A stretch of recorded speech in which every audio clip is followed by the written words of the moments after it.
أشهد أن لا إله إلا الله وحده لا شريك له وأشهد أن محمدا عبده ورسوله أما بعد فأعوذ بالله من الشيطان الرجيم بسم الله الرحمن الرحيم الحمد لله رب العالمين الرحمن الرحيم مالك يوم الدين إياك نعبد وإياك نستعين اهدنا الصراط المستقيم صراط الذين أنعمت عليهم غير المغضوب عليهم ولا الضالين.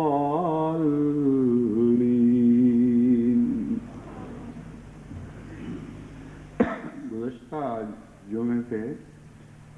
قناعت کا مضمون بیان کرتے ہوئے میں نے یہ گزارش کی تھی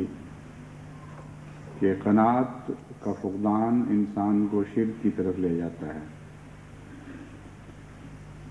اس کا یہ مطلب نہیں کہ جو شخص قانع نہیں وہ مشرک ہو جاتا ہے، بلکہ قناعت کے فقدان کے نتیجے میں شرک میں مبتلا ہونے کے خطرے پیدا ہو جاتے ہیں. اور قناعت اور شرک کے درمیان اللہ تعالیٰ نے صبر کی حفاظتی دیوار قائم فرمائی ہے. اس لیے صبر کو دوسری تمام صفات میں ایک غیر معمولی مقام حاصل ہے، اور قرآن کریم نے صبر پر بے انتہا زور دیا ہے. ان کا آپس میں کیا تعلق ہے، اس سلسلے میں اس مضمون کو کچھ مزید واضح کرنا چاہتا ہوں. قناعت کی مثال تو اس خیالی جن کی طرح ہے جو حضرت سلیمان کے متعلق کہا جاتا ہے کہ انہوں نے بوتل میں بند کر دیا تھا. اگر انسانی نفس بوتل میں بند کر دیا جائے اور اسے کھل کھیلنے کی اجازت نہ دی جائے، اسے اپنے مرضی سے جس طرف چاہے اس طرف سر اٹھا کر بھاگنے کی اجازت نہ دی جائے، تو گویا وہ حضرت سلیمان کا جن بوتل میں بند ہو گیا ہے، اور اس کا نام قناعت ہے. جب یہ جن ایک دفعہ بوتل سے آزاد ہو جاتا ہے تو انسانی نفس کو ہر سمت میں کھل کھیلنے کا موقع ملتا ہے، اور بہت سی شاخیں پھوٹتی ہیں اور پھوٹتی چلی جاتی ہیں، اور نفس کی طلب کی کوئی حد نہیں رہتی. انسانی فطرت کے اندر خدا تعالیٰ نے تمناؤں کا ایک لا انتہا سلسلہ پیدا کر دیا ہے، یعنی اس کے بیج رکھ دیے ہیں، اور تمناؤں کی کوئی حد نہیں ہے، اور کوئی ایسی سمت نہیں ہے جس سمت سے تعلق رکھنے والی کوئی انسانی تمنا موجود نہ ہو یا پیدا نہ ہو سکتی ہو. تو اس پہلو سے چونکہ انسانی نفس قناعت کے بوتل سے باہر نکل کر آزاد ہو جاتا ہے، اس کو روکنے کے لیے چاروں طرف صبر کی دیواریں قائم کرنی پڑتی ہیں، اور اگر صبر نہ ہو تو پھر اس کے بعد سوائے شرک کے کچھ بھی نہیں رہتا. یعنی لازماً انسان کی ہر تمنا انسان کو اگر کلیتاً آزاد ہو جائے اور صبر نے اس کو روکا نہ ہوا ہو تو وہ شرک کی طرف لے جائے گی۔ بوتل کا جن کہتے ہیں جب آزاد بھی ہو جائے تو بعض وظائف سے بعض لوگ اس کو قابو کر لیا کرتے ہیں۔ چنانچہ ایک زمانہ ایسا تھا جبکہ مسلمان علماء میں بکثرت اس بات کا چرچا ہوا کرتا تھا کہ کوئی ایسا وظیفہ معلوم ہو کہ کون سا وہ وظیفہ ہے جس سے ہم بوتل کا جن قابو کر لیں، اور جنوں کے قابو کرنے کا مضمون پھر بڑھتے بڑھتے ایک آزاد نفس کی طرح خود اپنی ذات میں شاخیں نکالنے لگا۔ شروع تو اس سے ہوا تھا کہ حضرت سلیمان کا جن جب آزاد ہوا تو اس کو قابو کرنے کے لیے کچھ وظیفے ہیں، ان وظیفوں کی تلاش کی جائے، اور اس کے بعد پھر ایک جن نہیں رہا، 1000 سمتوں میں 1000 جن پیدا ہو گئے۔ ہر انسانی خواہش سے تعلق رکھنے والا ایک جن بن گیا، اور مختلف وظائف ایجاد ہونے شروع ہوئے کہ ہم ان جنوں کو قابو کریں۔ امر واقعہ یہ ہے کہ اللہ تعالیٰ نے جن کو قابو کرنے کا ایک ہی وظیفہ بیان فرمایا ہے، وہ صبر ہے۔ اگر انسان کو صبر کا سلیقہ آ جائے اور صبر کا مضمون سمجھ آ جائے تو پھر انسانی نفس کے آزاد شدہ ہر قسم کے جن انسان کے قابو آ سکتے ہیں۔ اس مضمون کو مزید کھولتے ہوئے میں آپ کے سامنے صبر کے چند پہلو رکھنا چاہتا ہوں۔ حس و ہوا جیسا کہ میں نے بیان کیا ہے، جب وہ آزاد ہو تو جہاں بھی آپ نے اس کو کھلی آزادی دی وہاں لازماً آپ کو خدا سے دور اور شیطان کے قبضے میں لے جائے گی۔ کوئی آرزو ہو، کوئی تمنا ہو، جس حد تک بھی آپ اس پر غور کریں گے، جب تک آپ اس کو سنبھالنے کی استطاعت نہیں رکھتے اس وقت تک وہ تمنا لازماً آپ کو کسی ایسے گناہ میں ملوث کرے گی جو غیر اللہ کے سامنے جھکنے پر آپ کو مجبور کر رہا ہوگا۔ وہ آرزو جو خدا کے بنائے ہوئے قوانین اور اس کی ہدایت کے تابع پوری نہیں ہو سکتی، وہ آرزو جب خدا کے بنائے ہوئے قوانین اور اس کی ہدایات سے باہر جا کر پوری کی جاتی ہے، اسی کا نام شرک ہے۔ اور خدا کے قوانین اور ہدایت کے تابع رکھنے کے لیے صبر کی ضرورت ہوتی ہے، یعنی آرزوؤں کو خدا کے قوانین اور ہدایات کے تابع رکھنے کے لیے صبر کی ضرورت ہو سکتی ہے۔ چنانچہ وہ لوگ جو صبر کرنا جانتے ہیں، اگرچہ ایک تکلیف کی حالت ہے، لیکن صبر کے نتیجے میں رفتہ رفتہ ان کی تکلیف دور ہونے لگتی ہے، اور وہ آرزوئیں جو سر اٹھاتی ہیں اور باغیانہ حالت اختیار کر جاتی ہیں، اگر انسان صبر کرے اور للہ صبر کرے تو ان کی باغیانہ حالت میں کمی آنی شروع ہو جاتی ہے، ان کی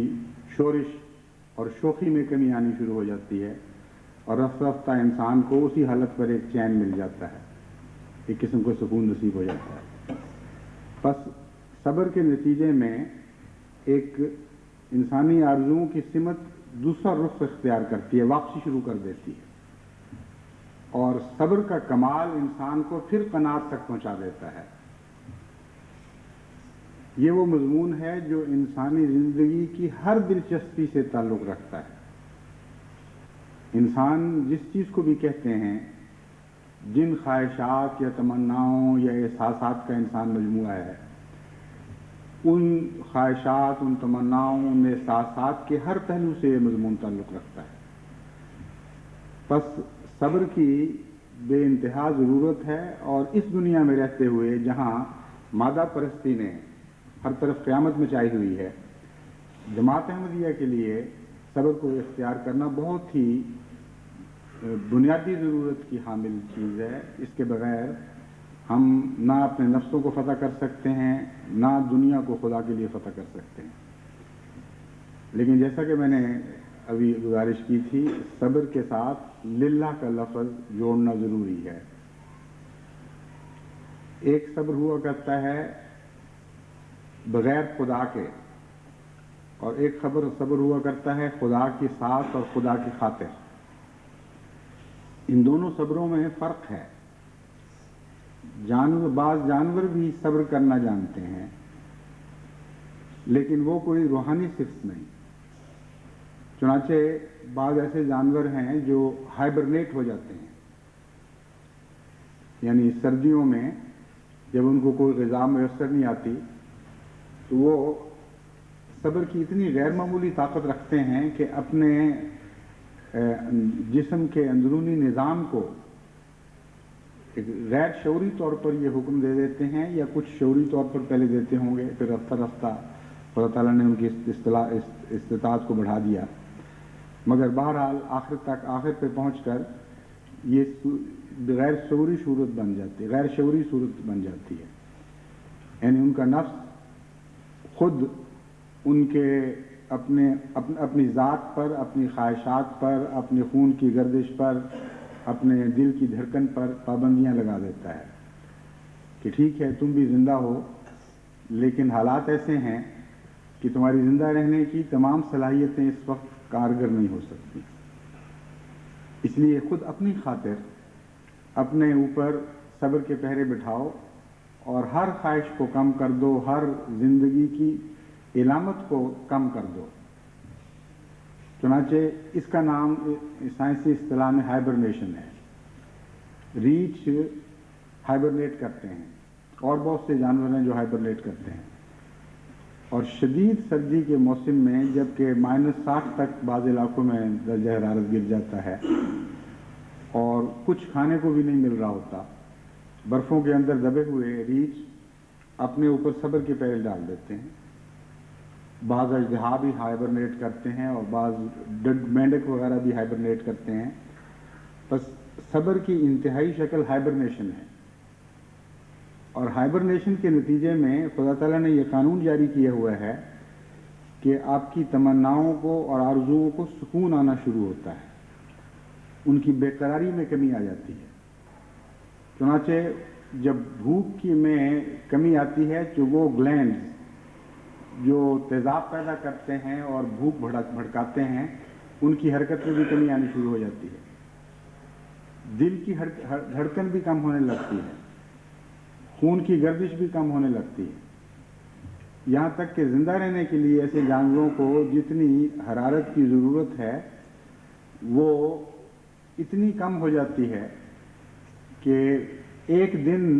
زندہ رہنے کے لیے عام طور پر ریچھ کو جتنی توانائی کی ضرورت ہے اسی توانائی میں وہ 20 دن، مہینہ بھی زندہ رہ سکتا ہے. تو یہ وہ مثال ہے قانون قدرت میں صبر کی، اور صبر کے نتیجے میں کیا کیا فوائد حاصل ہوتے ہیں. مگر یہ جیسا کہ میں نے بیان کیا ہے یہ صبر للہ نہیں، قانون قدرت کی طرف سے ایک تحفہ ہے. بعض قوموں میں صبر کی عادت ہوا کرتی ہے، وہ بھی للہ صبر نہیں کرتی، مگر ان کے اندر خدا تعالیٰ نے یہ خاصیت رکھ دی ہے کہ مخالف حالات میں وہ برداشت کرنے کی طاقت رکھتے ہیں. چنانچہ ویتنام وار میں جو طاقت جیتی ہے وہ صبر کی طاقت جیتی ہے. امریکہ کی عظیم الشان مادی قوت کے مقابلے پر ویتنامی قوم کی صبر کی طاقت تھی اور ان کے پاس کچھ بھی نہیں تھا. اور انتہائی خطرناک حالات میں، انتہائی تکلیف دہ اور صبر آزمائشوں کے وقت میں وہ خاموش پڑے رہتے تھے. اب دلدلوں میں پڑے ہوئے ہیں، جنگلوں میں پڑے ہوئے ہیں، جانتے تھے کہ اگر ہم نے کوئی حرکت کی تو اس کے نتیجے میں ہم پکڑے جائیں گے اور ہمارا دشمن ہماری پہنچ سے پہلے ہم پر حملہ آور ہو جائے گا. چنانچہ اتنی غیر معمولی صبر کی طاقت ان لوگوں نے دکھائی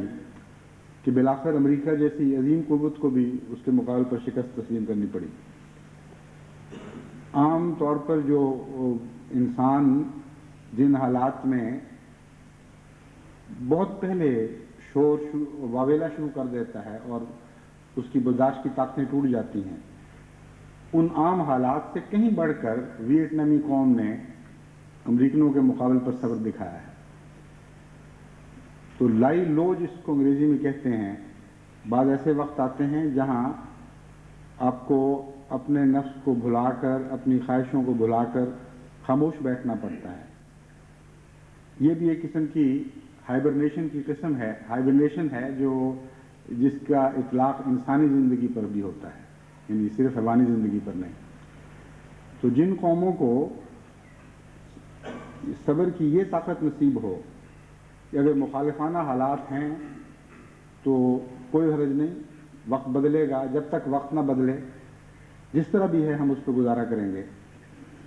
یہ صرف صبر کی ہے جو زندگی کی حفاظت کیا کرتی ہے۔ لیکن یہ بھی جیسا کہ میں نے بیان کیا دنیا میں للہ نہیں ہوا کرتا، بلکہ اپنے نفس کی خاطر، اپنے قومی تقاضوں کی خاطر انسان اختیار کرتا ہے۔ لیکن قرآن کریم جس صبر کی ہدایت کرتا ہے وہ للہ صبر ہے، اور للہ صبر کے نتیجے میں نہ صرف یہ کہ انسان کی خطرات سے حفاظت ہوتی ہے، بلکہ اس کو اس صبر کا بہترین پھل بھی عطا ہوتا ہے۔ یہ صبر صرف ایک منفی حیثیت نہیں رکھتا، بلکہ ایک مثبت حیثیت اختیار کر جاتا ہے۔ چنانچہ قرآن کریم نے اس مضمون کو بیان کرتے ہوئے بارہا فرمایا ہے، ان اللہ مع الصابرین، کہ جو لوگ اللہ کی خاطر صبر کیا کرتے ہیں وہ دیکھیں گے کہ اللہ ان کے پاس ہے۔ اور صبر کے متعلق جن لوگوں کو بھی تجربہ ہے، اور ہر انسان کو کچھ نہ کچھ تجربہ ہوتا ہے، یہ بات بڑی اہمیت رکھتی ہے کہ صبر کے وقت کوئی ساتھی ہے یا نہیں ہے۔ اگر صبر کے وقت کوئی ساتھی نہ ہو تو انسانی تکلیف بہت زیادہ بڑھ جاتی ہے، اور صبر کی طاقت اسی نسبت سے کم ہو جاتی ہے۔ اکیلا صبر کرنا بہت مشکل کام ہے، کوئی ساتھی ہو تو پھر وہ صبر کے لمحات نسبتاً آسان ہو جایا کرتے ہیں۔ ویتنام وغیرہ میں بھی قوموں نے بحیثیت قوموں کے صبر کیا ہے۔ اکیلے دکیلے اس قسم کے حالات میں صبر ممکن نہیں ہوا کرتا۔ کوئی بیمار ہو، کیسی تکلیف ہو، اگر اس وقت اس کے ساتھ کوئی آدمی آ جائے، اس کی غمخواری شروع کر دے، اس سے باتیں شروع کر دے تو اس کی تکلیف میں بہت کمی آ جایا کرتی ہے، خواہ ظاہری درد میں اور بیماری میں کمی نہ بھی آئے۔ تو صبر کے ساتھ کسی کے ساتھ کا کسی کا ہونا، صبر کے دوران کسی کا ہونا صبر کی طاقت بڑھاتا ہے اور تکلیف میں کمی کرتا ہے۔ تو اللہ تعالیٰ نے مومن سے یہ وعدہ فرمایا ہے کہ اگر تو صبر کرے اور میری خاطر صبر کرے تو میں تجھے یقین دلاتا ہوں کہ صبر کے وقت تو مجھے اپنے ساتھ پائے گا۔ اس کے نتیجے میں ہمیں کچھ بہت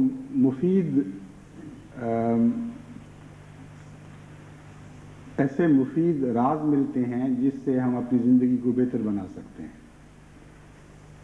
ایک بات تو یہ یاد رکھیں کہ ان اللہ مع الصابرین کا برعکس بھی ایک ہے کہ جو صبر نہیں کرتا خدا اس کے ساتھ نہیں ہوا کرتا۔ بس فروا الی اللہ کا مضمون اس میں بیان ہو گیا کہ جب آپ صبر چھوڑ دیں گے تو خدا سے دور جا رہے ہوں گے، جب صبر کریں گے تو خدا کی طرف حرکت کر رہے ہوں گے۔ بس ہر قسم کی بے صبری سے، ہر قسم کے صبر کی طرف حرکت کرنا خدا کی طرف حرکت ہے۔ گویا کہ اگر صبر چھوڑیں گے تو شرک کی طرف آپ حرکت کریں، غیر اللہ کی طرف حرکت کا مطلب ہی شرک ہے۔ اور خدا پاس ہے، خدا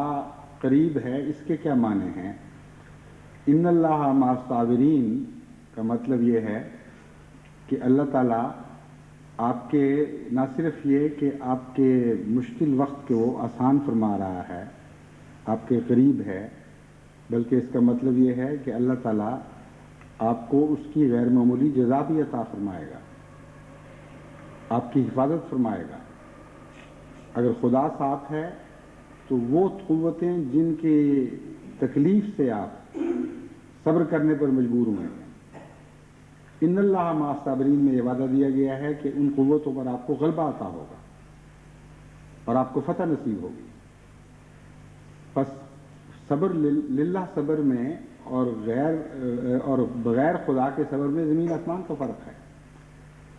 صبر میں بہرحال فائدہ ہے، لیکن للہ صبر میں اس سے بہت زیادہ فائدہ ہے جو بغیر اللہ کے محض عادتاً یا قومی یا حیوانی ضرورت کے تابع آپ صبر کرتے ہیں۔ اس ضمن میں بعض خاص انسانی حالتوں کا ذکر ضروری ہے جہاں صبر نہ ہونے کے نتیجے میں ہمیں بہت سے مصائب کا سامنا کرنا پڑتا ہے۔ غصہ کی حالت ہے سب سے اہم۔ روزمرہ کے تجربے میں ہم نے دیکھا ہے ہم کسی بات پر اشتعال میں آ جاتے ہیں، اور اشتعال کے وقت جتنا صبر کی کمی ہو اتنا جلدی انسان فیصلہ کرتا ہے۔ بیوی سے لڑائی ہوئی، ساس کی بہو سے ہو گئی، خاوند کی بیوی سے یا رشتہ داروں سے، بہن کی بھائی سے، دوستوں کی دوستوں سے، ہزار قسم کے انسانی تعلقات ہیں، اختلافات ہو جاتے ہیں، اور بعض دفعہ ایک دم انسان اشتعال میں آ جاتا ہے۔ اشتعال میں آنا اور عام غصے کی حالت میں ایک فرق ہے۔ جب میں کہتا ہوں اشتعال میں آ جاتا ہے تو مراد یہ ہے کہ غصہ اچانک ایک دم اتنا بڑھتا ہے کہ انسان کہتا ہے کہ پھر جو کچھ ہو دیکھی جائے گی، اب میں برداشت نہیں کر سکتا، کافی ہو گئی اس بات۔ چنانچہ بعض دفعہ بعض لوگ لمبا عرصہ باتیں برداشت کرتے چلے جاتے ہیں، اور اچانک کسی بات کے اوپر اس طرح ان کا غصے کا پارا چڑھتا ہے کہ کسی حالت پر ان کو اختیار نہیں رہتا، نہ زبان پر، نہ سوچ پر،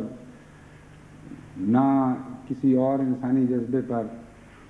یہ بھی نہیں دیکھتے ماحول میں کون لوگ بیٹھے ہوئے ہیں۔ تو بعض دفعہ ایسے لوگ جو عام طور پر اچھی زبان استعمال کرنے والے ہیں، سلجھی ہوئی باتیں کرتے ہیں، اچانک مغلظات بکنے لگ جاتے ہیں۔ کوئی ان سے پوچھے کہ کیا ہوا ہے آپ کو، کہ تمہیں نہیں پتا، یہ بات نہیں ہے، اس کے پیچھے ایک لمبی کہانی ہے، سنتے میرے کان پک گئے ہیں۔ تو وہ پہلا جو صبر تھا وہ جب ٹوٹا تو اس نے پچھلی ساری محنت کو ضائع کر دیا۔ اشتعال کی حالت ایسی ہے جو آپ کی سارے کیے کرائے پر پانی پھیر دیا کرتی ہے۔ بعض لوگ مشتعل ہوتے ہیں مہینوں کے صبر کے بعد، بعض سالوں کے صبر کے بعد، لیکن جس وقت بھی وہ مشتعل ہوئے اسی وقت انہوں نے اپنی گزشتہ ساری محنت پر پانی پھیر دیا، سب کچھ کو آگ لگا دی۔ بس اشتعال کے وقت صبر بہت ہی زیادہ ضروری ہے، کیونکہ یہ ایک وقتی نقصان نہیں پہنچا رہا بلکہ آپ کی ایک لمبی محنت کو ضائع کر رہا ہے۔ تبھی حضرت اقدس محمد مصطفیٰ صلی اللہ علیہ وآلہ وسلم نے اشتعال کی حالت سے متنبہ فرمایا، اور فرمایا کہ جب تمہیں غصہ آئے تو ٹھہر جایا کرو، بات کرنے سے پہلے اپنے اوپر ضبط کرنے کی کوشش کرو، استغفار کرو، لاحول پڑھو، اور پانی پی کے کچھ غصہ بجھانے کی کوشش کرو، بیٹھ جایا کرو اگر اس سے بھی غصہ دور نہ ہو، لیٹ جایا کرو اگر بیٹھنے سے بھی غصہ دور نہ ہو، اور کوئی حرکت ایسی نہ کرو اس وقت جس کے نتیجے میں بعد میں تمہیں پچھتانا پڑے۔ جیسا کہ میں نے بیان کیا ہے، اشتعال کی حالت کیونکہ انسان سے ضبط کی طاقت دور کر دیتی ہے، اور مزاح والی ایک کیفیت پیدا ہو جاتی ہے، جو کچھ ہوگا دیکھا جائے گا، مزاح نہیں، جو بھی گزر جائے گی، جس سے کہا جاتا ہے دیکھی جائے گی، اب ہمیں کوئی پرواہ نہیں، عواقب سے انسان بے خبر ہو جاتا ہے۔ ایسی حالت میں خدا تعالیٰ سے بھی بغاوت پیدا ہو جاتی ہے، اور انسان کے بعض لوگ کہہ دیتے ہیں اچھا پھر ٹھیک ہے، اگر جہنم ہے تو جہنم میں سے، اب ہمیں کوئی پرواہ نہیں۔ وہ وقتی غصہ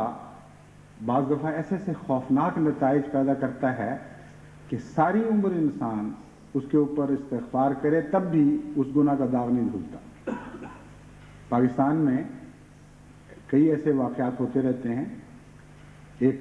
لڑکے نے اشتعال کی حالت میں اپنی بہن کو قتل کیا، اپنے بھائی کو قتل کیا، اپنے باپ پر حملہ آور ہوا، اور اب وہ پھانسی کی کوٹری میں منتظر پڑا ہے، پتہ نہیں کب اس کو پھانسی ہوئی بھی ہے یا نہیں، لیکن اس قید کی حالت سے اس کے مجھے بھی خط آتے رہے اور ایک مسلسل جہنم میں مبتلا ہے، لیکن کوئی نہیں کہہ سکتا کہ وہ جہنم صرف یہیں تک محدود رہے گی یا آگے تک بھی جائے گی، اللہ بہتر جانتا ہے۔ لیکن وہ وقت ایسا تھا ایک چند لمحوں کا جس میں اشتعال نے ہر اس ضبط کے پہرے کو توڑ دیا جو خدا تعالیٰ کی طرف سے انسان کو مختلف قسم کے خطرات اور مصائب سے بچانے کے لیے عطا ہوئے ہوتے ہیں۔ اللہ تعالیٰ نے ہماری ہر حالت کے اوپر کچھ پہرے دار عطا فرمائے ہوئے ہیں اور وہ ہماری حفاظت کرتے ہیں۔ صبر ٹوٹنے سے اچانک یوں معلوم ہوتا ہے جیسے سارا حفاظتی نظام ٹوٹ گیا ہے۔ انسانی آرزوؤں اور تمناؤں اور خواہشات اور جن چیزوں سے بھی انسان بنا ہوا ہے، ان کی ہر سمت میں، ان کی ہر سڑک پر جہاں سے وہ چیزیں گزرتی ہیں، ان کو خدا تعالیٰ نے پہرے دار مقرر فرمائے ہوئے ہیں، اور یہ پہرے دار ہیں جو صبر کے نظام کے تابع کام کر رہے ہیں۔ اور جب صبر ٹوٹتا ہے تو سارا دفاعی نظام درمبرن ہو جاتا ہے۔ اشتعال کی حالت میں صبر بہت ہی زیادہ ضروری ہے، کیونکہ میں نے دیکھا ہے کہ اکثر جو مجھے خاندانی اور نجی جھگڑوں میں شکایتیں ملتی ہیں اور تکلیفوں کی اطلاعیں ملتی ہیں، ان کی بنیاد اشتعال پر ہوا کرتی ہے۔ اشتعال تو انسان کو پیدا ہو جاتا ہے، بعض دفعہ غصہ تو پیدا ہو جاتا ہے، لیکن جب وہ انسان مشتعل ہو جائے اور اختیار نہ رہے اپنے اوپر، اس کے نتیجے میں جو اس کے منہ سے باتیں نکلتی ہیں یا جو حرکتیں اس سے سرزد ہوتی ہیں، وہ اپنا دائمی اثر پیچھے چھوڑ جایا کرتی ہیں۔ چنانچہ کئی دفعہ بعض خاندانوں کو سمجھاتے ہوئے انہوں نے کہا جی یہ تو ہو گیا، لیکن فلاں وقت اس نے جو میری ماں کے متعلق یہ بات کہی، اب میں اس کو نہیں بھول سکتا۔ ایسی کڑوی بات ہے کہ میں اس کے ساتھ زندہ نہیں رہ سکتا کہ وہ بات بھی رہے اسی جگہ اور یہ عورت بھی میرے ساتھ رہے اسی طرح، یا یہ خاوند بھی میرے ساتھ رہے اور یہ بات بھی میرے ساتھ رہے۔ وہ بات ایسی تلخ ہے جو ہمیشہ کے لیے اس کے دل میں کس گھولتی رہتی ہے، اور بعض دفعہ ایسی باتیں سامنے آتی ہیں جس کے نتیجے میں انسان سمجھتا ہے کہ کسی حد تک یہ شخص مجبور ہو چکا ہے، اور بات کیا تھی؟ بس ایک اشتعال کی حالت تھی۔ تو صبر کا مضمون بہت ہی وسیع ہے اور انسانی زندگی کے ہر پہلو سے تعلق رکھتا ہے، اور صبر سے باہر پھر شرک ہے، یعنی غیر اللہ کی طرف حرکت کرنا ہے۔ اگر انسان اشتعال پر صبر کر جائے اور حضرت اقدس محمد مصطفیٰ صلی اللہ علیہ وآلہ وسلم کی نصیحت کو سامنے رکھتے ہوئے کچھ دیر گزار لے، تو وہ جو وقت آتا ہے دھماکے کا، وہ یکساں نہیں رہا کرتا۔ کچھ دیر کے بعد اس کو سکون ملنا شروع ہو جاتا ہے۔ جیسا کہ میں نے بیان کیا تھا، صبر رفتہ رفتہ قناعت کی طرف لے کے جاتا ہے، لیکن صبر کے مضمون کا وقت سے تعلق ہے۔ صبر کو وقت چاہیے۔ جب آپ صبر کو وقت نہیں دیں گے تو پھر دھماکہ پیدا ہو جائے گا۔ ہائی بلڈ پریشر ہو، انسان اس کے ساتھ 20 سال تک زندہ رہتا ہے، لیکن جب وہ بلڈ پریشر مشتعل ہو کر انسانی دماغ کی رگ پھاڑ دے، پھر تو اس کے لیے کوئی امید باقی نہیں رہتی، اور اگر رہے گا بھی تو مفلوج کی طرح زندہ رہے گا، کسی بنیادی انسانی طاقت سے محروم ہو کر زندہ رہے گا۔ اس لیے اشتعال ویسی چیز ہے جیسے بلڈ پریشر کا پارا اچانک چڑھے اور انسانی کسی ویل پر یا دماغ کی کسی رگ پر حملہ کرنے پر آمادہ ہو جائے۔ اگر اس وقت آپ اس کو روک لیں تو پھر رفتہ رفتہ وہ کم ہونا شروع ہو جائے گا، اور پھر وہ خطرے کا وقت ٹل جائے گا، اور پھر آپ کی زندگی نارمل طریقے پر بسر ہو سکتی ہے۔ اس لیے جماعت احمدیہ کو اشتعال پر قابو کرنے کی بہت زیادہ ضرورت ہے، خصوصاً اس لیے کہ جن اشتعالات کا ہمیں سامنا کرنا پڑتا ہے، ان اشتعالات میں بعض ایسے بھی ہیں جو عام دنیاوی تجربے سے بڑھ کر ہیں۔ مثلاً ماں باپ سے انسان کو محبت ہوتی ہے، اور اتنی محبت ہوتی ہے کہ بعض دفعہ اپنی ذات کے خلاف انسان باتیں برداشت کر لیتا ہے، ماں باپ کے خلاف نہیں کر سکتا۔ بعض ماؤں کو بچوں سے ایسا پیار ہوتا ہے کہ دوسروں کے اوپر بات برداشت کر لیں گی، خامن پر کر لیں گی، اپنے اوپر کر لیں گی، مگر بچوں پر کہیں بھی بات برداشت نہیں کر سکتے۔ اسی طرح الہی تعلقات میں بھی بعض مقامات ایسے ہوتے ہیں کہ جن پر انسان بات برداشت نہیں کر سکتا۔ حضرت مسیح موعود علیہ السلام کے زمانے میں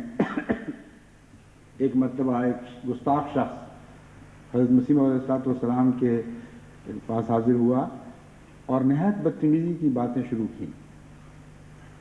حضرت مسیح موعود علیہ السلام نے تو پورے زبر اور صبر کا نمونہ دکھایا، لیکن حضرت صاحبزادہ عبداللطیف صاحب شہید بار بار بے قابو ہوتے تھے۔ اس لیے نہیں کہ ان میں صبر نہیں تھا، اس لیے کہ اپنے اوپر وہ یہ باتیں برداشت کر سکتے تھے، حضرت مسیح موعود علیہ السلام کے متعلق نہیں کر سکتے تھے۔ ایک اور شخص کے متعلق یہ واقعہ آتا ہے، ایک صحابی کے متعلق، حضرت مسیح موعود علیہ السلام نے جب اس کو سمجھایا کہ میں نے سنا ہے کہ تم نے اشتعال میں آ کر کسی دشمن کو اور کسی معاند کو بہت سخت لفظ کہے ہیں، تو تمہیں صبر کرنا چاہیے۔ اس کے جواب میں اس نے کہا کہ میرے آقا میں جانتا ہوں اس مضمون کو، یعنی یہ الفاظ نہیں مگر اس قسم کی باتیں اس نے پیش کی، لیکن آپ مجھے تو صبر کی تلقین کرتے ہیں کہ جب آپ کے متعلق کوئی بات ہو تو میں صبر کروں، لیکن جب حضرت محمد مصطفیٰ صلی اللہ علیہ وسلم پر کوئی حملہ کرتا ہے آپ کا صبر ٹوٹ جاتا ہے، آپ برداشت نہیں کر سکتے۔ تو میرا بھی یہی حال ہے، آپ کی محبت اتنی غالب ہے میرے دل کے اوپر کہ جب میں آپ کے اوپر کوئی حملہ کرتا ہے تو مجھ سے برداشت نہیں ہوتا۔ تو اس لیے بعض ایسے حالات ہوتے ہیں جماعت کے اوپر بھی جن میں انسانی عام دنیاوی تعلقات سے بڑھ کر آزمائش پڑتی ہے، اور بعض وقت ایک انسان کا صبر نہ کرنا ساری جماعت کو مصیبت میں مبتلا کر سکتا ہے۔ کسی ایک وقت میں کسی مقام پر کسی شخص نے حضرت مسیح موعود علیہ السلام کے متعلق نہایت ہی غلیظ اور خبیثانہ زبان استعمال کی۔ بعض لوگ کہتے ہیں کہ ٹھیک ہے میری قربانی کا وقت ہے، مجھے ذبح کر دیں، اب میں برداشت نہیں کروں گا، لیکن سوال یہ ہے کہ وہ وہاں اس ایک شخص کی غیرت کا سوال نہیں ہے، تمام جماعت کے معصوم مردوں، عورتوں، بچوں، بوڑھوں کی حفاظت اور ان کے امن کا سوال ہے، اور اعلیٰ جماعتی روایتوں کی حفاظت کا سوال ہے۔ اس لیے جس شخص کو صبر کی عادت نہیں، وہ بعض دفعہ اپنے تمام ساتھیوں اور اپنے گروہ کے لیے بھی مشکل کا موجب بن سکتا ہے اور ان کے لیے خطرات کا موجب بن سکتا ہے۔ کئی دفعہ مجھے ایسی اطلاعات آئیں گزشتہ وقتوں میں جن سے پتہ چلا کہ اگر اللہ تعالیٰ نے غیر معمولی حفاظت اس وقت نہ فرمائی ہوتی تو ایک یا دو یعنی غیور کہلانے والے احمدیوں کی وجہ سے ساری جماعت کو بڑی مصیبت پڑ سکتی تھی۔ غیور کہلانے والے میں نے اس لیے کہا ہے کہ غیرت بھی کوئی ایسی صفت نہیں ہے جس کی حدود نہ ہوں، اگر حدود کے اندر ہے تو غیرت ہے، اگر حدود سے بڑھ گئی ہے تو وہ شوخی یا بے وقوفی بن جاتی ہے۔ اس لیے اسلام توازن کا نام ہے، جہاں غیرت صبر کی حدود سے باہر نکل جاتی ہے وہاں غیرت نہیں ہے، دراصل وہاں حماقت ہے، سوائے اس کے کہ خدا تعالیٰ ان حدود کو خود وسیع کر دے۔ ایسے مقام بھی آتے ہیں جہاں غیرت کی کوئی انتہا نہیں رہا کرتی، مگر وہ اس وقت موقع نہیں ہے، وہ الگ مضمون ہے۔ حضرت اقدس محمد مصطفیٰ صلی اللہ علیہ وسلم کی زندگی میں ایسی مثالیں ملتی ہیں جن سے پتہ چلتا ہے کہ بعض مقامات پر غیرتوں کی حدود بھی توڑ دی جاتی ہیں، اور خدا کے لیے جو غیرت ہے بعض دفعہ لامحدود قرار دے دی جاتی ہے، مگر وہ اپنے مقامات ہیں، ان کے لیے ویسی حکمت کی ضرورت ہے اور اعلیٰ عقل و دانش کی ضرورت ہے ان باتوں کو سمجھنے کے لیے۔ مگر جہاں تک عام ایک احمدی کا تعلق ہے، اس بات کو خوب اچھی طرح یاد رکھیں کہ اگر آپ کو اپنے اشتعال کے وقت میں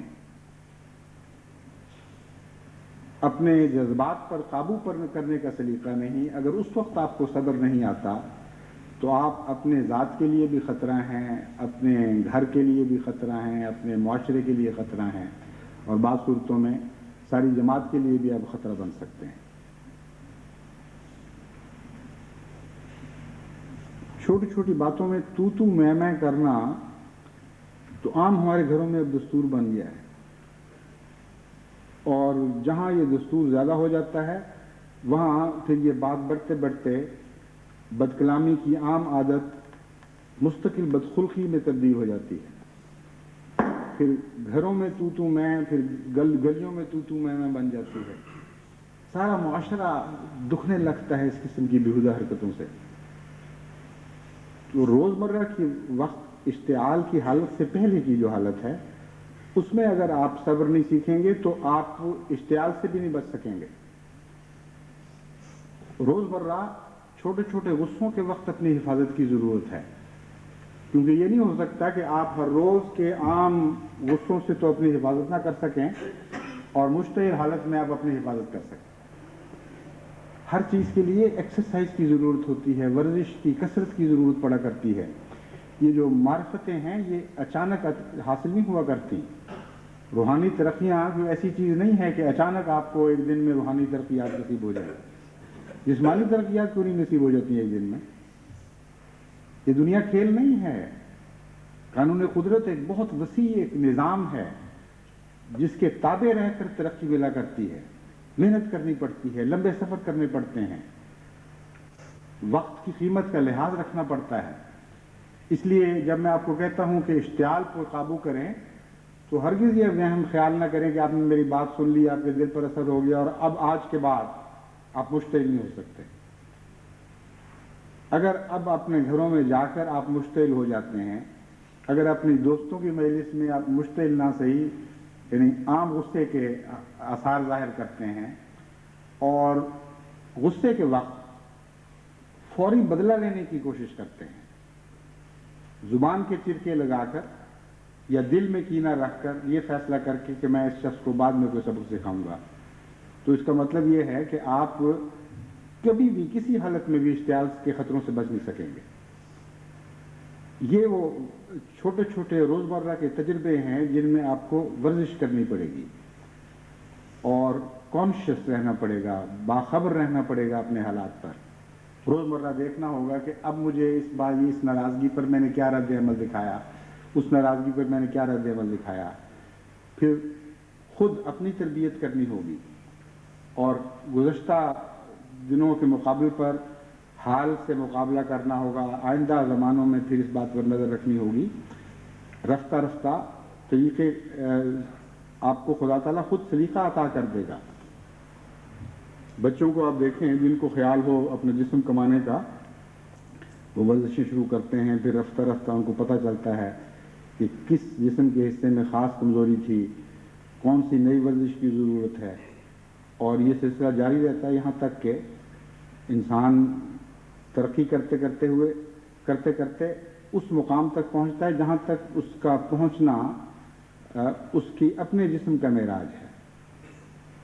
ہر انسان کے جسم کا اور ہر انسان کے اخلاق کا اپنا اپنا ایک معراج کا مقام ہوا کرتا ہے، اس سے آگے انسان نہیں بڑھ سکتا۔ اس سے آگے جب بڑھنے کی کوشش کرے پھر وہ اپنے آپ کو نقصان پہنچانا شروع کر دیتا ہے۔ اسی لیے بعض لوگ جن کو اندر روحانی صلاحیتیں زیادہ نہیں، جب زیادہ روحانی بنتے ہیں تو پاگل ہو جاتے ہیں۔ ان کے اوپر کوئی اپنے اوپر ان کو کسی قسم کا کنٹرول قائم باقی نہیں رہتا، نظم و ضبط نہیں ان کا ٹوٹ جاتا ہے۔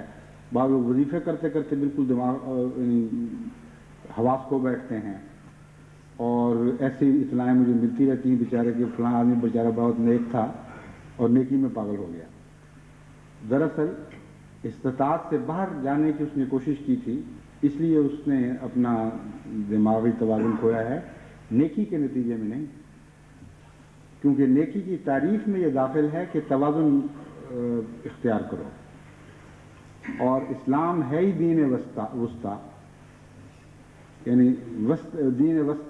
وسطی حالت کا دین، وسطی حالت پر رکھنے والا دین۔ تو بہرحال یہ تو ضمناً ایک ذکر آیا تھا، میں آپ کو یہ بتا رہا تھا کہ غصے کے اوپر ضبط کرنے کی کوشش آپ روزمرہ اپنے گھروں میں شروع کریں، اپنے دوستوں کے تعلقات میں شروع کریں، اپنے دفتری تعلقات میں شروع کریں، اور رفتہ رفتہ آپ دیکھیں گے کہ آپ کے اندر سے ایک نیا زیادہ طاقتور زیادہ عظیم وجود پیدا ہونا شروع ہو گیا ہے، اور اس کا جو فائدہ ہے وہ صرف منفی نہیں رہے گا، یعنی یہ نہیں ہوگا کہ آپ پھر مشتعل ہو کے کوئی ایسی بات نہ کر سکیں گے جس سے آپ کی ساری زندگی کی محنتیں ضائع ہو جائیں، ہمیشہ کے لیے اپنے آپ کو ہلاک کرنے والے بنیں، بلکہ آپ دیکھیں گے کہ ان اللہ مع الصابرین کا وعدہ آپ کے حق میں پورا ہو رہا ہے۔ علم جس کو عطا ہو اس کو خدا اس کے قریب آ جایا کرتا ہے، اور رفتہ رفتہ صبر کے نتیجے میں انسان کے اندر الہی طاقتیں پیدا ہونی شروع ہو جاتی ہیں۔ اس لیے صبر خواہ غصے کی حالت پر ہو یا کسی اور حالت پر ہو، ہمیشہ آپ کو صبر خدا کی طرف لے کے جائے گا، اور اگر وہ اس نیت کے ساتھ کیا گیا ہو کہ خدا مجھے ملے، تو اس کے نتیجے میں تو پھر مزید ایسے روحانی فوائد بھی انسان کو حاصل ہوں گے جن کی تفصیل کا یہاں اس وقت موقع نہیں نہ وقت ہے، لیکن ہر انسان جس کو ان امور کا تجربہ ہے وہ جانتا ہے، یا جس کو نہیں ہے وہ اس کو علم ہو جائے گا۔ یہ ایسی چیزیں ہیں جو روزمرہ آپ کو محسوس ہوں گی، یعنی جب آپ خدا کی خاطر کسی ایک پہلو سے صبر اختیار کرنے کی کوشش شروع کر دیں گے تو میں آپ کو یقین دلاتا ہوں کہ روزمرہ آپ خدا کو اپنے پہلے سے قریب تر پائیں گے۔ یہ ہے فرار اللہ، یہ ایک فرضی بات نہیں ہے، ایک حقیقت ہے، ایک سائنسی حقیقت ہے۔ خدا اس طرح نہیں ملا کرتا کہ اچانک سارے کا سارا مل جائے۔ خدا لا محدود ہے، آپ محدود ہیں۔ آپ اپنی حدود میں سے اپنے حدود کے دائرے میں جس حصے کو خدا کا بناتے چلے جائیں گے اس حصے میں خدا آنا شروع ہو جائے گا، اور ہر حصے میں بھی مکمل نہیں آ سکتا۔ جس حد تک کسی حصے کو آپ خدا کے سپرد کرنا شروع کرتے ہیں اس حصے میں اتنا ہی خدا کا عمل دخل زیادہ شروع ہو جاتا ہے۔ اس کا آخری مقام وہ ہے جس کو ہم مقام محمدیت کہتے ہیں۔ قل ان صلاتی و نسکی و محیای و مماتی للہ رب العالمین کا مقام ہے، لیکن اس پر میں انشاءاللہ بعد میں روشنی ڈالوں گا جب تبتل اللہ کا مضمون بیان کروں گا۔ قناعت کے ایک طرف صبر کا پہرا ہے جو شرک سے انسان کو بچاتا ہے، اور دوسری طرف تبتل اللہ کا مضمون ہے جو توحید خالص اور توحید کامل عطا کرتا ہے۔ ایک طرف منفی خطرات سے بچانے والی قوتیں ہیں، اور خدا کی طرف لے جانے والی، جس حد تک وہ منفی خطرات سے بچے انسان اس حد تک خدا کے قریب ہوتا ہے۔ لیکن وہ قرب کی حالت اور ہے، جو قرب کی حالت تبتل اللہ کے نتیجے میں عطا ہوتی ہے وہ بہت ہی عظیم الشان حالت ہے، اور وہ محض صبر سے عطا نہیں ہوا کرتی بلکہ وہ ایک زیادہ گہرا اور زیادہ وسیع مضمون ہے۔ بہرحال اس کی باتیں انشاءاللہ بعد میں ہوں گی۔ اب میں آپ کو بتانا چاہتا ہوں کہ خوف کی حالت میں صبر اور حرص کی حالت میں صبر، یہ نقص اموال کی حالت میں صبر، نقص جان کی حالت میں صبر، آرزوؤں کے مقابل پر صبر کی مزاحمت، نتائج کے انتظار میں صبر، یہ چند امور ہیں جو میں جماعت کے سامنے خاص طور پر رکھنا چاہتا ہوں۔ خوف کے وقت بھی انسان صبر کا دامن چھوڑ دیتا ہے، اور غم کی حالت میں جب نقصان ہو جاتا ہے اس وقت بھی بسا اوقات صبر کی دامن چھوڑ دیتا ہے۔ اگر خوف کے وقت للہ صبر کیا جائے تو اس کا کیا نتیجہ نکلے گا؟ سوال یہ ہے کہ ایک انسان گھیرے میں آ گیا ہے، کوئی بچنے کی صورت نہیں ہے۔ اگر خوف غالب آ جائے اور صبر نہ رہے تو جو بھی انسان حرکت کرے گا وہ نقصان والی حرکت ہو سکتی ہے، لیکن اگر للہ صبر کرے خوف سے تو اس وقت اس کو ایک قسم کی طمانینت نصیب ہوتی ہے۔ انسان یہ سمجھتا ہے کہ اس خوف سے اگر کوئی بچا سکتا ہے تو خدا بچا سکتا ہے، اور اگر خدا کی مرضی نہیں ہے تو تب بھی میں خدائی کا ہوں، کوئی فرق نہیں پڑتا، جو اس کا فیصلہ مجھے منظور ہے۔ تو وہ خوف غیر اللہ کا نہیں رہتا بلکہ خدا کا خوف بن جاتا ہے۔ شرک کا مضمون توحید میں تبدیل ہو جاتا ہے۔ ایک دفعہ حضرت مرزا بشیر احمد صاحب رضی اللہ تعالیٰ عنہ نے مجھے اپنا ایک واقعہ سنایا کہ میں نے لوگ کہتے تھے جن بھوت یا اس قسم کے قصے، مجھے انہوں نے فرمایا کہ مجھے زیادہ اس کا تجربہ تو نہیں، لیکن ایک ایسا واقعہ ہے جو اس قسم کے واقعات کے قریب تر ہے، اور وہ یہ کہ میں اپنے دالان میں پوری طرح دروازے بند کر کے لیٹا تھا اور ابھی پوری طرح نیند نہیں آئی تھی کہ میں نے دیکھا میرے ٹانگوں پر ہاتھوں کا دباؤ پڑا ہے، اور اتنا واضح اور مضبوط دباؤ تھا کہ اس کو کسی طرح بھی وہم قرار نہیں دیا جا سکتا تھا، اور چونکہ بجلی بجھا چکا تھا مجھے نظر نہیں آ سکتا تھا کہ کون ہے۔ کچھ دیر کے بعد پھر دوبارہ جب دباؤ پڑا اور بڑے زور سے پڑا تو مجھے اس حالت میں پہلے خوف پیدا ہوا، پھر میں خدا کی طرف متوجہ ہوا، اور میں نے اس وجود کو جو بھی تھا میں نہیں جانتا اس کو میں نے کہا کہ دیکھو، اگر تو تم کوئی غیر اللہ کی خدا کے سوا کوئی طاقت بن کے آئے ہو، کوئی شیطانی طاقت ہو جو مجھے ڈرانے آئے ہو، تو میں موحد ہوں، مجھے کسی غیر اللہ سے کوئی خوف نہیں ہے۔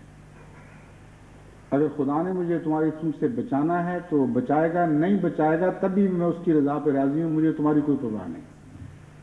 اور اگر تم خدا کی طرف سے آئے ہو تو پھر کرو جو کرنا ہے، میں کون ہوتا ہوں روک ڈالنے والا۔ میں نے کہا یہ الفاظ میں نے بلند آواز میں ادا کیے، اور اچانک وہ دباؤ ہٹا، اور اس کے بعد پھر کبھی مجھے اس قسم کا تجربہ اس جگہ نہیں ہوا، اور نہ کبھی کوئی خوف پیدا ہوا۔ یہ ہے وہ مضمون جو خوف کے وقت صبر یعنی للہ صبر کے نتیجے میں پیدا ہوتا ہے۔ اگر آپ خوف سے اللہ کی خاطر صبر کرتے ہیں تو لازماً آپ کو ایک اندرونی عرفان نصیب ہوگا، آپ یہ محسوس کریں گے کہ یہ خوف اگر غالب آ جائے تو میں کچھ نہیں کر سکتا، مگر میں اللہ کی خاطر اس خوف کو اپنے نفس پر، اپنی روح پر غالب نہیں آنے دوں گا۔ یہ نقصان پہنچا سکتا ہے تو میرے جسم کو پہنچا سکتا ہے، لیکن اس خوف سے میں مروب نہیں ہوں گا، کیونکہ خدا کے سوا میں کسی سے مروب ہونے والی چیز نہیں، میں خدا کی پناہ میں آتا ہوں۔ اس حالت سے خوف آپ پر جب غلبہ نہیں کر سکتا تو آپ کے اندر سے ایک نئی عظمت پیدا ہوتی ہے، الہی صفات آپ کے اندر جلوہ گر ہوتی ہیں، آپ خدا کو اپنے قریب محسوس کرتے ہیں، آپ جانتے ہیں کہ دنیا کی کوئی طاقت آپ کا بگاڑ نہیں سکتی۔ لا حول ولا قوت کا مضمون آپ کے ضمیر کے اندر روشنی بن کے ابھرتا ہے، یعنی صرف ایک ورد نہیں ہے جو زبان پر جاری ہو، اس کی روشنی آپ اپنے ضمیر کے اندر محسوس کرتے ہیں کہ کوئی خوف خدا کے سوا ہے ہی نہیں، اور اگر کوئی قوت ہے تو صرف خدا کی قوت ہے۔ اس کے نتیجے میں آپ پھر ان اللہ مع صابرین کا وعدہ پورا ہوتے ہوئے دیکھیں گے۔ پھر نقصان کے وقت کا خوف ہے، جان کا نقصان ہو یا مال کا نقصان ہو۔ بعض لوگ واویلا شروع کر دیتے ہیں، بعض عورتیں ہیں روتی ہیں پیٹتی ہیں، کہتے ہیں ہمیں صبر نہیں آ سکتا۔ بعضوں کی بچیوں کی مائیں چلی جاتی ہیں ایسی حالت میں، ایسی نازک عمر میں، جبکہ ان کو بڑا گہرا نفسیاتی نقصان پہنچ جاتا ہے۔ وہ لکھتی رہتی ہیں کہ ہم اس صدمے کو بھول ہی نہیں سکتے، لیکن واقعہ یہ ہے کہ یہ بات بتاتی ہے کہ انہوں نے للہ صبر کی کوشش ہی نہیں کی۔ اگر ایک انسان کے ہاتھ سے کوئی چیز جاتی رہی ہے تو اس میں اس وقت انسان کو اپنی بے بذاتی اور بے حیثیتی کا علم پہلے ہونا چاہیے۔ ہر نقصان انسان کو یا انکسار سکھا سکتا ہے یا اس کے اندر نظم و ضبط کی جتنی طاقتیں ہیں ان کو توڑ کر فنا کر سکتا ہے۔ اگر نقصان انسان کو انکسار سکھاتا ہے تو یہ انکسار انسان کو خدا کی طرف لے جاتا ہے۔ اگر اس کے ضبط و تحمل کی طاقتوں کو توڑ کر پارا پارا کر دیتا ہے تو سوائے بربادی کے کچھ بھی پیچھے نہیں چھوڑتا۔ ہر ظاہری نقصان کے ساتھ ایک اندرونی نقصان کا عکس پیدا ہوا کرتا ہے۔ قرآن کریم ہمیں یہ سکھاتا ہے کہ اپنے ظاہری نقصان کو اپنے اندرونی نقصان میں تبدیل نہ ہونے دیں، اور یہی صبر للہ کا مطلب ہے۔ اگر ایک انسان کا بچہ ضائع ہو گیا، اس کا کوئی محبوب ہاتھ سے جاتا رہا، اس کے مکان کو آگ لگ گئی، اس کی بزنس ضائع ہو گئی، جو کچھ بھی ہوا ہے، جس حالت میں بھی وہ پہنچا ہے، اگر للہ صبر کرتا ہے تو اس کا مطلب یہ ہے کہ وہ یہ سوچے گا کہ جو کچھ بھی یہ تھا یہ خدا کی طرف سے تھا، اور میں اتنا بے اختیار اور بے بس انسان ہوں کہ اب مجھے پتہ چلا ہے کہ میں کچھ بھی نہیں کر سکتا تھا۔ جب تک یہ چیزیں میرے پاس رہیں، جب چلی گئیں تو میں ان کو روک نہیں سکا۔ انسان کی کیا حیثیت ہے؟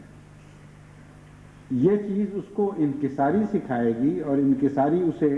خدا سے تعلق کی راہ دکھائے گی، کیونکہ انکساری کا مطلب یہ ہے کہ انسان محسوس کرے کہ میں کمزور ہوں، اور کمزوری ہمیشہ طاقتور سے تعلق قائم کرنے کا جذبہ بیدار کیا کرتی ہے۔ اور صبر للہ میں چونکہ اللہ ہی کا مضمون ہے، اس لیے خدا کے سوا کوئی اور خیال اس کے دل میں پیدا ہی نہیں ہو سکتا۔ پھر انسان کی طرف بھاگنے کی بجائے اس کا دل خدا کی طرف بھاگے گا، اور خدا سے ایک تعلق قائم ہو جائے گا۔ اگر یہ نہ ہو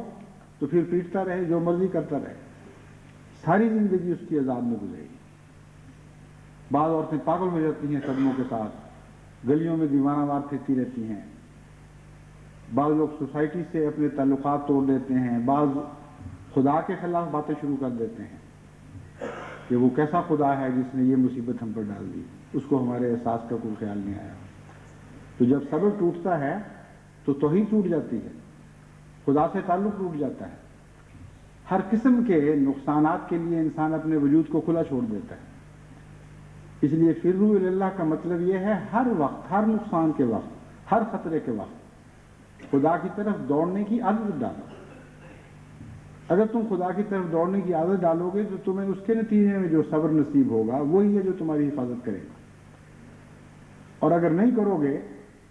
تو کوئی بھی پاک تبدیلی تم پیدا نہیں کر سکتے، اپنے حالات کو بہتر نہیں بنا سکتے، لیکن نقصان صرف تمہارا بیرونی نہیں رہے گا، تمہاری اندرونی دنیا بھی اجڑ جائے گی، جو کچھ تمہارے پاس ہے وہ بھی ہاتھ سے جاتا رہے گا۔ اس لیے صبر کو بڑے تفصیل سے سمجھنا چاہیے، بڑی تفصیل سے سمجھ کر اپنی انسانی زندگی کی ہر حالت پر اس کو صادق کرنا چاہیے، اس کا اطلاق کرنا چاہیے۔ اور اب اس کے بعد اب آپ دیکھیں گے، یعنی جب بھی آپ کے اوپر کوئی نہ کوئی حالت طاری ہوگی، اور روزانہ ہوتی رہتی ہے انسان پر، بعض خطرے تھوڑے ہوتے ہیں، بعض بڑے ہوتے ہیں۔ انسان جب صبح کے وقت آنکھ کھولتا ہے تو جب تک شام کو تھک کر اس کو نیند مافیہ دنیا و مافیہ سے غافل نہیں کر دیتی، بے شمار تجارب سے انسان گزرتا ہے۔ ضروری تو نہیں کہ کوئی بہت بڑا طوفان ہی آ جائے تو تب انسان کو پتہ چلتا ہے کہ میں خطروں میں گرا ہوا ہوں۔ کوئی چھوٹی سی خبر آ گئی کسی نقصان کی، اور کچھ نہیں تو گھر میں کوئی برتن ٹوٹ گیا، کسی بچے نے چھینک ماری تو ماں کو خطرہ پیدا ہوا یہ بیمار ہو جائے گا۔ روزمرہ کی باتیں، پتہ چلا کہ یہ کوئی چیز مہنگی لے آیا ہے، کوئی چیز خرید کے آئی عورت تو دائیں بائیں پاؤں کی بجائے ایک ہی پاؤں کی دونوں جوتیاں خریدی گئیں، کوئی چیز لی ہے اس میں کوئی سوراخ تھا، اس کا نقصان کا بعد میں پتہ چلا۔ ایک مسئلہ ہے، کوئی انسانی زندگی تو مسائل سے گھری ہوئی ہے، صبح سے شام تک یا امیدیں بن رہی ہیں، یا نقصان کی خبریں آ رہی ہیں، یا خوف ہے، یا رجا ہے، کوئی نہ کوئی حالت تو انسان پر رہتی ہے۔ ان حالتوں میں آپ اللہ کی طرف دوڑنے کی کوشش کریں، یہ ہے وہ بات جو میں آپ کو سمجھانی چاہتا ہوں۔ اگر ان چھوٹی چھوٹی حالتوں میں آپ نے عادت نہ ڈالی خدا کی طرف دوڑنے کی، تو پھر بڑے وقتوں میں آپ نہیں دوڑ سکیں گے۔ آپ نے دیکھا نہیں، جب جنگیں آیا کرتی ہیں تو حکومتوں کی طرف سے ایسی مشقیں کروائی جاتی ہیں کہ اگر ایئر ریڈ کا الارم بجے تو تم نے کن پناہ گاہوں کی طرف دوڑنا ہے۔ اور یہ جو تجربہ ہے یہ انسان کو تو اس رنگ میں کبھی کبھی پیش آتا ہے حیوانی زندگی میں تو ہر روز یہ تجارت بعض دفعہ گھنٹے میں کئی مرتبہ تجارت ہوتے رہتے ہیں. آپ نے چڑیاں چگتی نہیں دیکھی کس طرح وہ بار بار دائیں بائیں دیکھ رہی ہوتی ہیں, اور ہر چڑیا جو اس حال نگرانی کر رہی ہوتی ہے اپنی یا اپنے ساتھیوں کی کہ کہیں کوئی دشمن حملہ آور تو نہیں ہو رہا, اس کو پتہ ہوتا ہے کہ میری پناہ گاہ کون سی ہے. ہر چوہا جو بل سے باہر جاتا ہے اس کو علم ہوتا ہے کہ میں نے کس پناہ گاہ کی طرف واپس دوڑنا ہے. کوئی دنیا کا جانور نہیں ہے جو اپنی پناہ گاہ کو نظر انداز کر کے میدانوں میں باہر آئے. اگر وہ ایسا کرے گا تو وہ دنیا سے ملے میٹ اور نابود ہو جائے گا. اس وسیع حیوانی تجربے سے انسان کیوں فائدہ نہیں اٹھاتا؟ اگر آپ کو خدا کی پناہ گاہوں کی طرف دوڑنے کی عادت نہیں رہی, اگر آپ کو معلوم نہ ہوا کہ کن پناہ گاہوں میں آپ نے کن خطروں کے وقت پناہ لینی ہے, تو آپ کھلے آسمان کے نیچے بغیر چھت کے بغیر کسی سہارے کے پڑے رہ جائیں گے. خطروں کے وقت پھر کوئی پناہ گاہ آپ کو یاد نہیں آئے گی, آپ کو توفیق نہیں ملے گی کہ آپ خدا کی پناہ میں آ جائیں. خدا کی پناہ میں آنا ہے تو روزانہ کی زندگی میں ہر روز یہ مشق کریں. انسانی حالات میں تو یہ جنگوں کے زمانے کبھی کبھی آیا کرتے ہیں, لیکن خدا تعالیٰ نے جس جہاد کی طرف مومن کو متوجہ کیا ہے, نفس کا جہاد, اس کی جنگ ہر روز ہر لمحہ جاری ہے. ہر لمحہ ایسے خطرات درپیش ہوتے ہیں کہ جب آپ خدا کی کسی صفت کی پناہ گاہ کی طرف دوڑتے ہیں, اگر نہیں دوڑتے تو پھر آپ غافل ہیں, اور غافل کو ہمیشہ خطرات ایسے وقت میں آ لیتے ہیں کہ کوئی چیز اس کی حفاظت نہیں کر سکتی. بس غفلت سے ایک ہوش کی حالت کی طرف منتقل ہوں. خدا تعالیٰ کی پناہ گاہیں لا منتہا ہیں. آپ کے خوف جتنے بھی ہو سکتے ہیں, ہر خوف سے بڑھ کر اس کے مقابل پر خدا تعالیٰ نے آپ کے لیے ایک پناہ گاہ رکھی ہوئی ہے. لیکن روزمرہ اس کی مشق کریں, پہچانے کہ وہ کون سی پناہ گاہ ہے, کس طرح آپ نے خدا کی پناہ میں آنا ہے, کس طرح اس کی حفاظت میں جانا ہے. پھر آپ کو اللہ تعالیٰ کے فضل کے ساتھ بڑے بڑے خطرات سے پناہیں ملیں گی. کوئی دنیا کی طاقت, کوئی دنیا کا خوف ایسا نہیں ہے جو آپ کے اوپر غالب آ سکے. حضرت مسیح موعود علیہ الصلوۃ والسلام کو جب اللہ تعالیٰ نے عالمی خطرات کی خبریں دیں اور زلازل کی خبریں دیں اور بتایا کہ بہت ہی خوفناک آگے ہیں جو تمام جہان کو اپنی لپیٹ میں لے لیں, تو ایسے بندوں کے متعلق بھی آپ کو خبر دی گئی جو خطرات کے وقت خدا کی پناہ میں آنے کے عادی ہو جایا کرتے ہیں, جن کے دل میں خدا کا پیار ہوتا ہے. تو آپ نے فرمایا آگ ہے پر آگ سے وہ سب بچائے جائیں گے جو کہ رکھتے ہیں خدائے ذوالعجائب سے پیار. بس جیسا کہ میں نے پہلے خطبے میں بھی کہا تھا,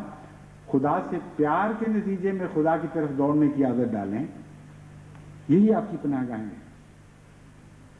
ہر مشکل, ہر خطرے کے وقت, ہر امید کے وقت, ہر آرزو کے وقت, ہر نقصان کے وقت, ہر حرص کے وقت یہ سوچیں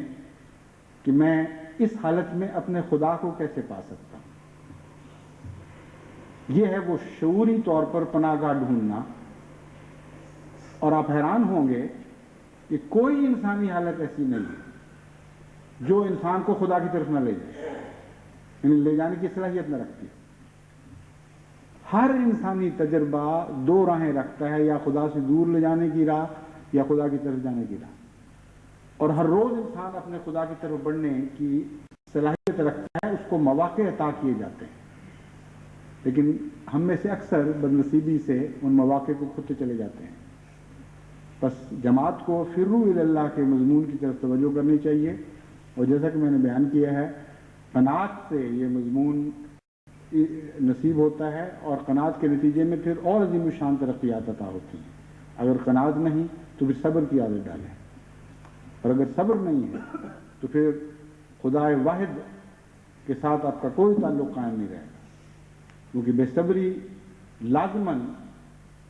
شرک اور شیطانیت کے ویرانوں کی طرف انسان کو لے جاتی ہے, وہاں بھی اس کو کچھ نصیب نہیں ہوا کرتا.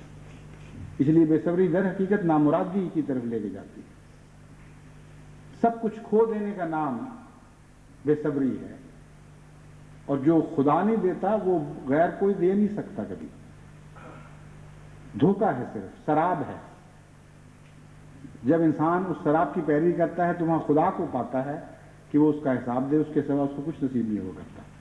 تو اللہ تعالیٰ جماعت کو صحیح معنوں میں فرار اللہ کی توفیق بخشے،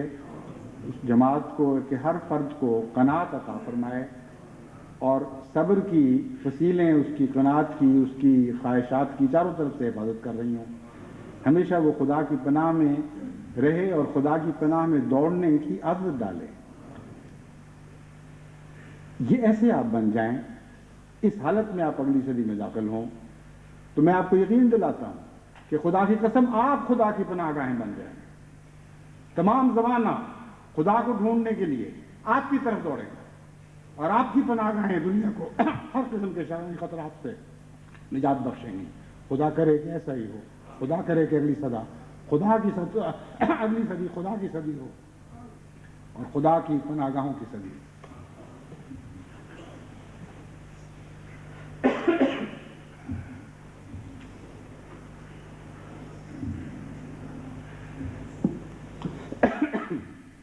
الحمدللہ نحمدہ ونستعینہ ونستغفرہ ونؤمن بہ ونتوکل علیہ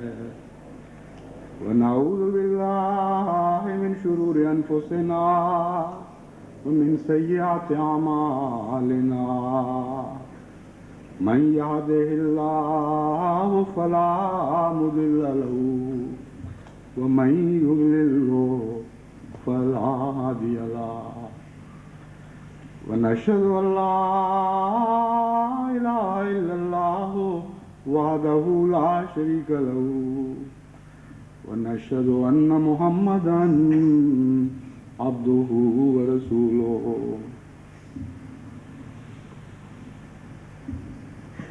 عباد الله رحمكم الله ان اللہ یامر بالعدل والإحسان وإیتاء ذی القربى وینہی عن الفحشاء والمنکر والبغی یعظکم لعلکم تذکرون. اذکروا اللہ یذکرکم وادعوہ یستجب لکم وَلَذِكْرُ اللَّهِ أَكْبَرُ.